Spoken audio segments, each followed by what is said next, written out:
নড়াইল সদরের মাইজপাড়া ইউনিয়নের সংরক্ষিত নারী সদস্য বাসনা মল্লিক মঙ্গলবার বিকেলে টিসিবির মালামাল দিয়ে বাড়ি ফিরছিলেন। পাওনা টাকার জন্য রাজিবুল নামে একজন ফোন করে তাকে ডেকে নেন।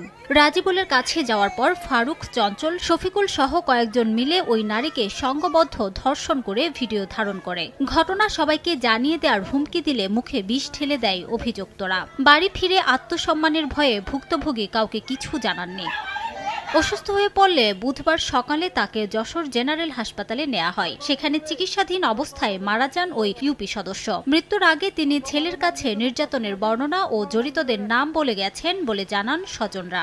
আমার কাছে দুইজনের নাম বলে গেছে, রজিবুল আর একজনের নাম হচ্ছে ওই যে উসমানের বড় ছেলে, আরও অনেকে ছিল সাথে। এই সমস্ত কাজ করেছে। আমি এই সমস্ত পশুদের ন্যায্য বিচার চাই। মাসিমা ধরো গ্রামের মেম্বার, সবার সেবাযত্ন করেছে, সবার দান ধন করেছে, তা সেইভাবে তার অত্যাচার করে মেরে ফেলতেছে, তার একটু বিচার চাই আমরা।